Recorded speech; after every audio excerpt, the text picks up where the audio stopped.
Hi నేత lovers, అందరూ ఎలా ఉన్నారు ఫ్రెండ్స్? ఇప్పటి వరకు మనం వెంకటాపురం నుండి శ్రీశైలం పాదయాత్రలో పూర్వం భక్తులు ఏ విధమైన సమస్యలను ఎదుర్కొనేవారు, అదే విధంగా రెడ్డి రాజుల పాలన తరువాత కర్నూలు నవాబు పాలనలో శ్రీశైలం గుడి ఏ విధంగా శిథిలావస్థకు చేరింది మొదలగు విషయాలతో పాటు ఈ నడకదారిలో ఉన్న చారిత్రక ప్రదేశాల గురించి డీటెయిల్ గా వివరించాను కదా. ఇక ఈ వీడియోలో 12వ శతాబ్ద కాలంలో పాల్కూరికి సోమనాథుడు రచించిన పండితారాధ్య చరిత్రలో వెంకటాపురం నుండి శ్రీశైలం గురించి వివరించిన విశేషాలతో పాటుగా పెద్ద చెరువు దగ్గర ఉన్న భైరవ మెట్ల గురించి, అదే విధంగా మఠం బావి, కోర్కెల కొండ, కత్తుల కొండ, సీతమ్మ బావి, చెప్పుల కొండ, భీమిని కొలను, చుక్కల పర్వతం గురించిన విశేషాలను, వాటికి గల చారిత్రక విషయాలను ఈ వీడియోలో తెలుసుకుందాం. ఫ్రెండ్స్, ఇదే పెద్ద చెరువు. పూర్వం ఈ పెద్ద చెరువు గూడెంలో బోయలు, చెంచులు కలిసి నివసించేవారు. వీరిలో ఒకరిని తమ నాయకుడిగా ఎన్నుకునేవారు. కర్నూలు నవాబు పాలనా సమయంలో ఈ పెచ్చెరువు నాయకుడి ప్రధాన విధి భక్తుల వద్ద నుండి సుంకాన్ని వసూలు చేయటం. ఆ రోజుల్లో ఒక్కొక్క భక్తుడి నుండి ఒక అణా చొప్పున సుంకాన్ని వసూలు చేసేవారు. ఈ సుంకాన్ని వసూలు చేసిన తర్వాతే భైరవుని తాపలు ఎక్కనిచ్చేవారు. చూసారా ఫ్రెండ్స్, ఇదే భైరవుని తాపలు. పెచ్చెరువు నుంచి సుమారుగా ఒక 10 నిమిషాలు ముందుకు వస్తే ఈ భైరవుని తాపలను చేరుకుంటాం. ఈ భైరవుని మెట్ల దగ్గరే మనకు భైరవుడు దర్శనమిస్తాడు. ఈ భైరవునికి మొక్కి భక్తులందరూ ఇక్కడ నుండి తమ పాదయాత్రను మొదలు పెడతారు. ఎందువల్లంటే ఫ్రెండ్స్, పూర్వం శ్రీశైలానికి వెళ్ళి రావటం అంటే అంత ఆషామాషి విషయం కాదు. ఎంతో పుణ్యం చేసుకుంటే తప్ప ఈ శ్రీశైలాన్ని దర్శించి సేఫ్గా తిరిగి రావటం జరుగుతుంది. ఎందువల్లంటే శ్రీశైలానికి ఉన్న ఈ 4 నడక మార్గాల్లో పూర్వం క్రూర మృగాలు, అదే విధంగా దారి దోపిడీ దొంగల భయం విపరీతంగా ఉండేది. కాబట్టి పూర్వం శ్రీశైలం వెళ్ళి రావటం అంత ఈజీ కాదు ఫ్రెండ్స్. కాబట్టి ఈ ప్రదేశాల్లో భక్తులందరూ తమ యాత్ర సాఫీగా సాగాలని ఈ భైరవునికి మొక్కుకుని నడకను ప్రారంభించేవారు. ఫ్రెండ్స్, ఇక్కడ నుంచి ఇంకొంచెం ముందుకు వెళ్ళిన తర్వాత మనకు మఠం బావి కనిపిస్తుంది. చూసారా ఫ్రెండ్స్, ఇదే మఠం బావి. భైరవుని తాపలు దాటి మనం ఈ ప్రాంతాన్ని మఠం బావి అంటాం. అంటే పూర్వకాలంలో ఇక్కడ మఠాధిపతులు ఎక్కువగా ఉండేవాళ్ళు. ఇక్కడ మఠాలు ఉండేవి.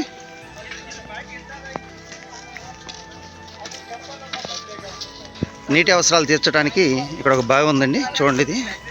ఇదే మఠం బావి. అంటే మొత్తం పూడిపోయింది. పూర్వం ఈ ప్రదేశంలో శ్రీశైలానికి సంబంధించి కొన్ని మఠాలు ఉండేవట. ఇప్పుడు ఆ మఠాలన్నీ ఆనవాళ్లు లేకుండా శిథిలమైపోయాయి. ఇక్కడ మనకి కేవలం ఈ శిథిలమైన బావే కనిపిస్తుంది. ఈ ప్రదేశంలో మఠాలు ఉన్నాయి కాబట్టి దీన్ని మఠం బావి అంటున్నారు. ఫ్రెండ్స్, పూర్వం శ్రీశైలంలో అనేక మఠాలు ఉన్నాయి. ఆ మఠాలకు సంబంధించిన ఫుల్ డీటెయిల్స్ తో ఒక వీడియో చేశాను.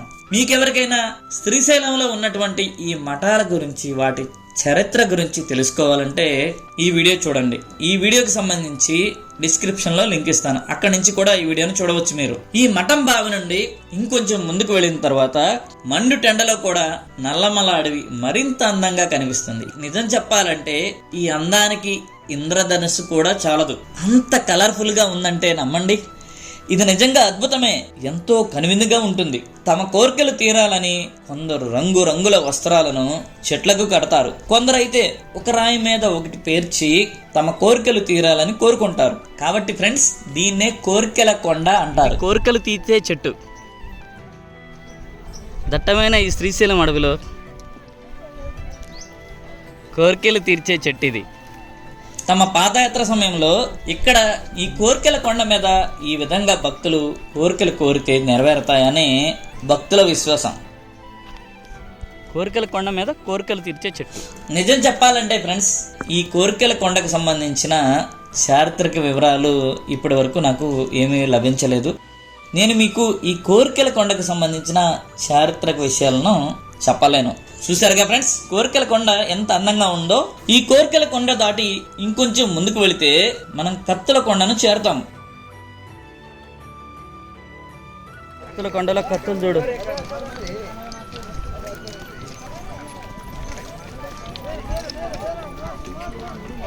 ఇంతవరకు చెప్పులు లేకుండా వచ్చేవాళ్ళు కానీ కోసుకుపోయాయి. షార్ప్గా ఉండే కదా, మనకైనా తెగుతాయి, ఎడ్జెస్ షార్ప్గా ఉన్నాయి. ఈ కత్తుల కొండపై ఉన్న పలకరాళ్ళు బాగా పదునుగా నునుపు తేలి ఉంటాయి. ఏమాత్రం అజాగ్రత్తగా ఉన్నా మన కాళ్ళు సునాయాసంగా తెగిపోతాయి. అందువలనేమో ఈ ప్రదేశాన్ని కత్తుల కొండ అని అంటున్నారు. ఈ కత్తుల కొండను దాటి మరికొంత ముందుకు వెళితే మనం సీతమ్మ బావిని చేరుకుంటాం. ఇదిగోండి, ఇదే సీతమ్మ బావి, కొన్ని వందల సంవత్సరాల కింద నుంచి ఉంది. చూడండి ఫ్రెండ్స్, ఇదే సీతమ్మ బావి. నా ఉద్దేశం ప్రకారం రెడ్డి రాజులు భక్తుల సౌకర్యార్థం శ్రీశైలానికి ఈ మెట్ల మార్గాన్ని నిర్మించారు. ఈ మెట్ల మార్గంతో పాటుగా భక్తుల సౌకర్యార్థం అనేక మండపాలను, గుడులను, చెరువులను, బావులను ఏర్పాటు చేశారు. వాటిని నేను ఇదివరకే అంటే ఈ శ్రీశైలానికి ఉన్న 4 ద్వారాల్లో మీకు చూపించాను కదా. కాబట్టి ఈ సీతమ్మ బావిని కూడా రెడ్డి రాజులే తవ్వించి ఉండవచ్చు. ఫ్రెండ్స్, ఈ బావి కూడిపోయి ప్రస్తుతం ఎలా ఉంది, కానీ వర్షాకాలంలో అయితే ఈ బావి ఇప్పటికీ ఫుల్గా నీటితో నిండిపోయి ఉంటుంది. ఇక్కడ నుండి మరికొంత ముందుకు వెళితే చెప్పుల కొండ వస్తుంది. కొండ వచ్చాము. ఈ చెప్పుల కొండ దిగితే భీముడి కొలంలోకి వెళ్తాం. సురేష్, చెప్పులు పోగు చేస్తున్నారు మొత్తానికి. ఇక గుట్టలు ఎక్కడ వేసారు, ఇంకా చాలా ఉండేవి లేకపోతే ఇటు. మామూలుగా ఏంటంటే చెప్పుల మీద కూడా కాలేసి స్కిడ్ అవుతూ ఉంటుంది. ఈ కొండ పేరు నిజానికి చెప్పుల కొండ కాదు, భీమిని కొండ. లోయలోకి దిగేటప్పుడు భక్తులు తమ చెప్పులను ఇక్కడ వదిలేసి క్రిందకి దిగి కైలాస ద్వారాన్ని చేరుకుంటారు. నేను ఈ కొండను గుర్తుంచుకోవటం కోసం చెప్పుల కొండ అని వీడియోలో చెప్పాను. ఇప్పుడు చాలా మంది ఈ కొండను చెప్పుల కొండ అని అంటున్నారు. ఈ చెప్పుల కొండ దగ్గర నుండి నెట్ట నిలువుగా ఉన్న లోయలోకి దిగి భీముని కొలను చేరుకుంటాం. చూసారు ఫ్రెండ్స్, ఇదే భీముని కొలను. పాండవులు తన వనవాస సమయంలో ఎక్కడికి వచ్చారు.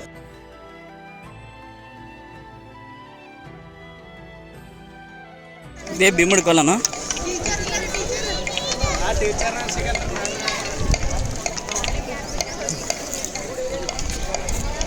ఇదే భీముడి కొలను, చాలా డెప్త్ ఉంటుంది ఇది. భీముని కొలనుకు సంబంధించిన పూర్తి వివరాలను భీముని కొలను అనే వీడియోలో డీటెయిల్గా వివరించాను. ఇంట్రెస్ట్ ఉన్నవాళ్ళు ఆ వీడియోను చూడవచ్చు. భీముని కొలను దాటిన తర్వాత ఈ పాదయాత్రలోనే అత్యంత కష్టం మొదలవుతుంది. 2000 మెట్లు, 2 కిలోమీటర్ల దూరం, 7 మలుపులు ఉన్న ఈ చుక్కల పర్వతాన్ని అధిరోహించడం అంటే పట్టపగలే చుక్కలు కనిపించవలసిందే. ఈ ప్రదేశం గురించి 12వ శతాబ్దంలో పాల్కూరికి సోమనాథుడు తాను రచించిన పండితారాధ్య చరిత్రలో వివరించారు. అది ద్విపద కావ్యంలో ఉంది. ఈ ద్విపద కావ్యాన్ని చదవటానికి నేను ఎంతో ప్రయత్నించాను, అస్సలు నాకు అర్థం కాలేదు. ఈ శ్రీశైల నడకయాత్ర గురించి పర్వత పరిక్రమణ అని పూర్తిగా వివరించారు. ఆ ద్విపద కావ్యాన్ని ఎవరైనా చదవగలిగినట్లయితే 12వ శతాబ్దంలో ఈ శ్రీశైల నడకయాత్ర గురించి మనకి మరిన్ని వివరాలు తెలుస్తాయి. కాబట్టి ఫ్రెండ్స్, మీకు తెలిసిన వారు ఎవరైనా ద్విపద కావ్యాన్ని చదవగలిగినట్లయితే దయచేసి నాకు మెసేజ్ చేయండి. 12వ శతాబ్దంలో ఈ ప్రదేశంలో మెట్లు ఉండేవి కాదు. మీకు ఆల్రెడీ ముందులా చెప్పాను కదా ఫ్రెండ్స్. 14వ శతాబ్దంలో రెడ్డి రాజులు వచ్చిన తర్వాతే భక్తుల సౌకర్యార్థం శ్రీశైలానికి మెట్లను నిర్మించారు. పాల్కూరి సోమనాథుడు గారు 12వ శతాబ్దం వారు కాబట్టి అప్పుడు మెట్లు ఉండేవి కాదు. ఆ టైంలో అంటే మెట్లు లేనప్పుడు భక్తులు ఈ నక్షత్ర పర్వతాన్ని లేదా చుక్కల పర్వతాన్ని ఎక్కేటప్పుడు ఏ విధమైన బాధలు పడేవారో ఈ ద్విపద కావ్యంలో చెప్పారు. ఈ కష్టతరమైన చుక్కల పర్వతాన్ని అధిరోహించి పైకి వెళితే మనం కైలాస ద్వారాన్ని చేరుకుంటాం. ఈ కైలాస ద్వారం నుండి శ్రీశైలం సుమారుగా 4 కిలోమీటర్ల దూరంలో ఉంటుంది. చూసారు కదా ఫ్రెండ్స్, ఇదే శ్రీశైలం.